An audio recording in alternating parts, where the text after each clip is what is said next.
Welcome to the Deep Dive. We're here to plunge into the topics everyone's talking about and, well, pull out the insights you really need. Today, it's generative AI. You can't escape the hype, right? It's Yeah. the engine of a new industrial revolution, apparently. Every headline seems to scream transformation. But the real question, the one we're tackling today, is this.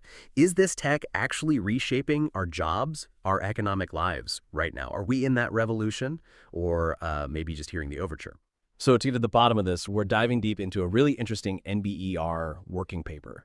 It's called Large Language Models, Small Labor Market Effects, just out May 2025 from Anders Humlum and Emilie Vestergaard. And this isn't just theory. They've taken a hard, data-driven look at how AI chatbots are really impacting workers in the wild. Exactly. Our mission today is basically to cut through all that noise, all the hype. We want to pull out the key takeaways from this pretty extensive research, help you understand what's actually happening on the ground, beyond the big splashy headlines. We'll try to connect the dots and maybe explore why these findings, well, they might just challenge what you think you know about AI's immediate economic footprint. Okay, let's just lay it out there. The paper's big reveal. It's surprisingly quiet, especially compared to how loud the hype has been. Despite all the buzz, despite the really fast adoption we've clearly seen, AI chatbots seem to have had, well, next to no measurable economic impact on jobs. Not yet, anyway. It's almost like this great AI paradox, isn't it? And it really challenges nearly every story you've read about, imminent labor market doom or boom. And what's really crucial here is the foundation. This study is built on some serious data. We're talking two large-scale surveys, late 2023 and then again in 2024 across Denmark.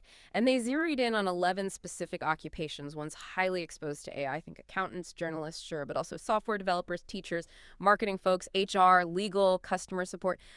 Really broad range. And this wasn't just a handful of people. It's 25,000 workers, 7,000 workplaces, and all linked to incredibly detailed admin data, earnings, hours, job titles, everything. Denmark is actually a fantastic place for this kind of study. Why? Well, their AI adoption rates are pretty similar to the US. They also have a flexible labor market, again, kind of like the US, which lets you see adjustments happen. And importantly, their data infrastructure is just exceptional. It allows for this super granular look. Right. And after digging through all that data, the key number, the quantitative result, is just stark. They estimate precise zeros, that's their term, precise zeros for the impact of AI chatbots on earnings or recorded hours in any of those jobs. And their confidence intervals, the range where they're pretty sure the true effect lies. They basically rule out any effect bigger than like 1%, statistically flat. Exactly. Which, as you said, flies directly in the face of these big narratives about imminent, sweeping change from generative AI. It suggests that, well, at least for now, what's happening is much more subtle than the headlines suggest. Okay, so if the economic impact is basically zero, does that mean people aren't actually using this stuff? Because, that's the logical next question. And the answer there is nope. It's a resounding yes. AI chatbots have apparently seen the fastest worker take-up of pretty much any new technology we've seen recently. That's absolutely right. And it's not just individuals deciding to use it on their own. A huge chunk of this adoption is being driven by companies themselves. We're seeing something like, 43% of workers now have employers actively encouraging them to use AI chatbots. And a lot of firms, maybe 38%, are even deploying their own in-house models, often customized versions, maybe ChatGPT Enterprise or using the OpenAI API tailored for security, using internal data, that kind of thing. And training is a big part of it, too. About 30% of employees have actually received formal training on these tools.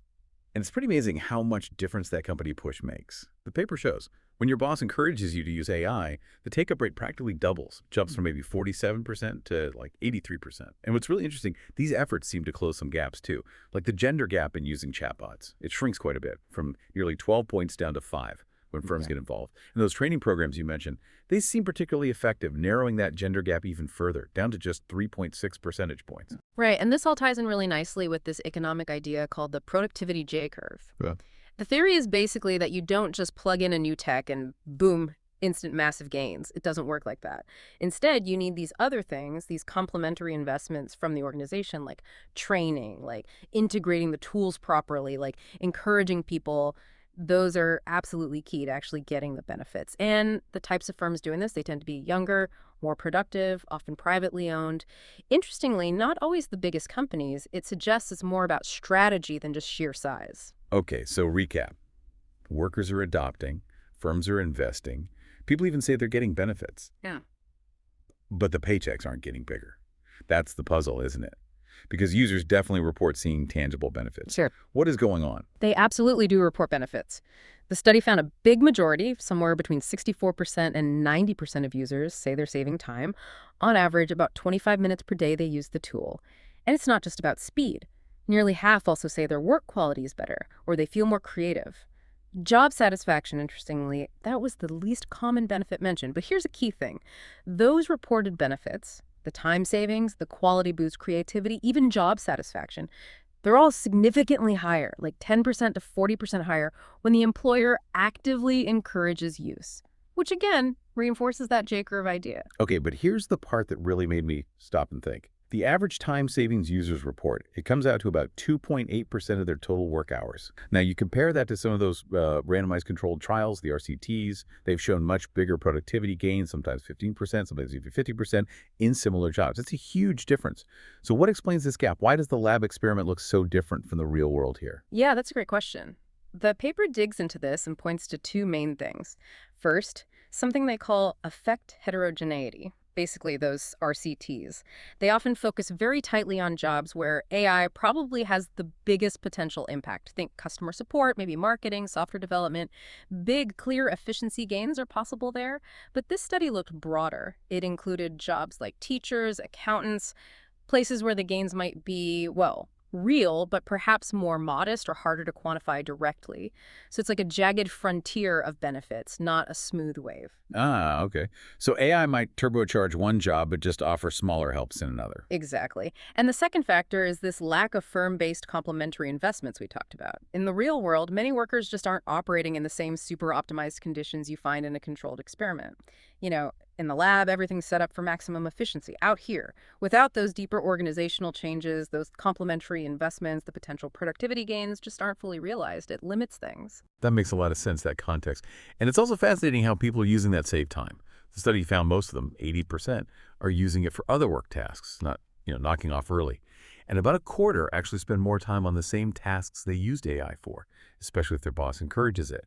So instead of kicking back, workers are just doing more work or different work. It feels like that classic efficiency thing. The tool gets better, so we find more ways to use it or more tasks appear. Precisely. It definitely pushes back against that simple robot takes my job narrative, doesn't it? It seems more like a reshaping of what the job actually involves. And it's not just about saving time on old tasks. AI chatbots are actively creating new tasks for quite a few workers, about 8.4% overall, even impacting some non-users.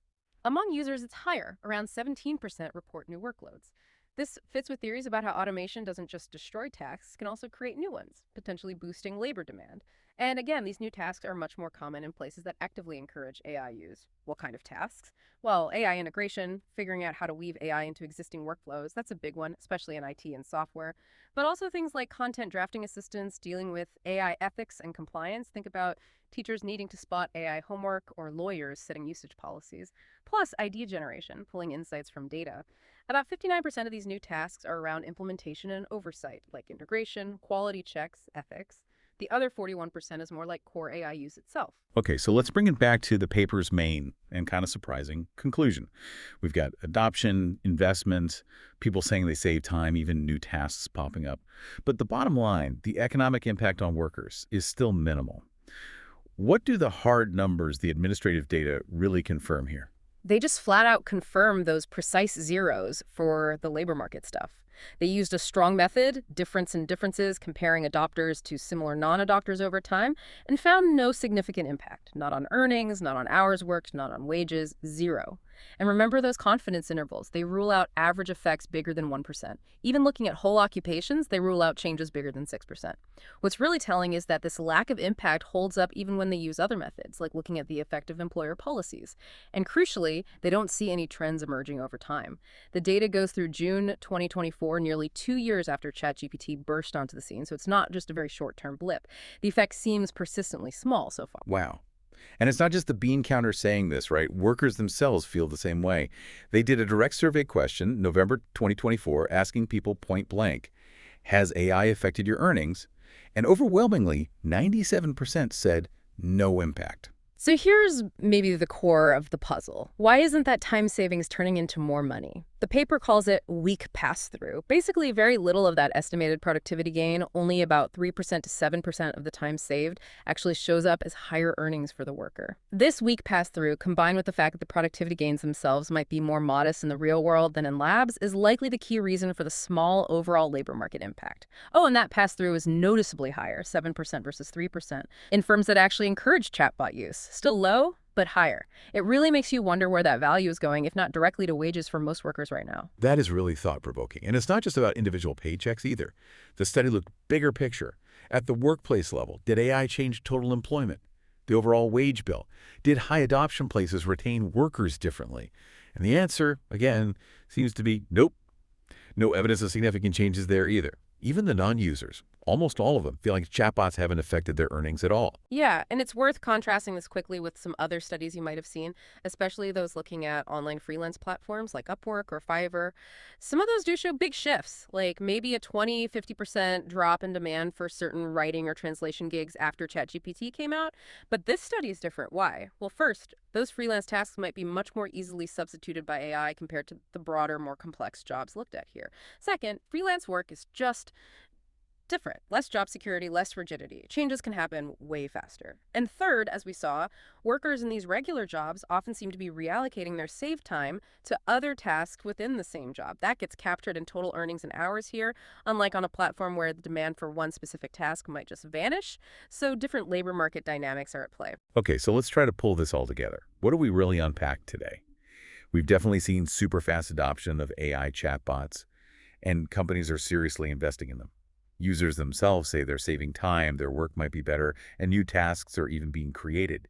And yet, despite all that activity, all that apparent benefit, the big economic impact on individual earnings, hours, wages, even on overall employment at the firm level, it seems to be minimal, almost non-existent so far. Yeah, it really does echo that famous line from Robert Solow about the IT revolution back in the day.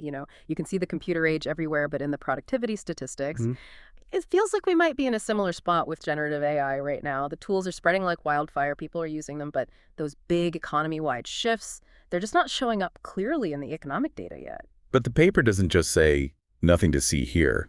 It also hints at what could change things down the line. Absolutely.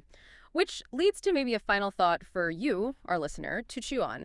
That productivity J-curve idea suggests that really unlocking AI's potential, getting those big economic effects, probably needs more than just individuals using the tools.